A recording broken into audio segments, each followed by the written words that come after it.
puno ng mga publikanong nagngangalang Sakeo at pinagsikapan niyang makita si Jesus upang makilala kung sino ito. Ngunit siya'y napakapandak at dahil sa dami ng tao, di niya makita si Jesus. Kaya patakbo siyang nagpauna at umakyat sa isang puno upang makita si Jesus na magdaraan doon.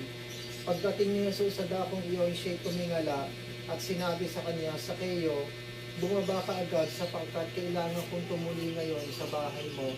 Nagmamadali siyang bumaba at tubang-tubang tinanggap si Jesus. Lahat ng makakita nito'y nagbulong-bulungan. Nakikituloy siya sa isang makasalanan, wika nila. Tumayo si Sakeo at sinabi, Panginoon, ibibigay ko po sa mga dukha ang kalahati ng aking ari-arian. At kung ako may nadayang sino man, 4 na ibayo ang isasauli ko sa kanya.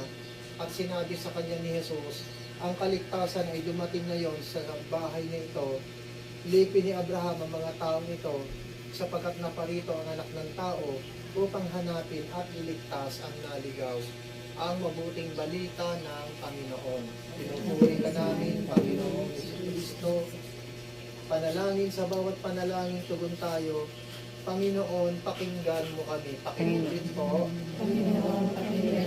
Panginoon, mapagmahal.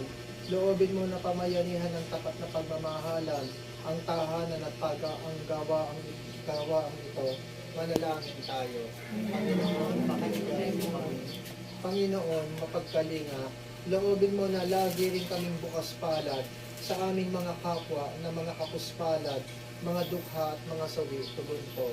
Panginoon, pakinggan mo kami. Panginoon, loobin mo na lagi rin kaming masigasig sa pagpapalaganap ng iyong kaharian. Manalangin tayo. Panginoon, pakinggan mo kami.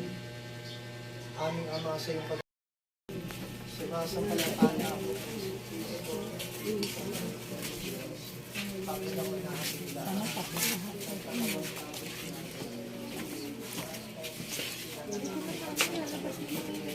Pinagpapasami ko sa Pilato, itinako sa krus na magkain ikilig, nanausap na roro na ng mga lumako.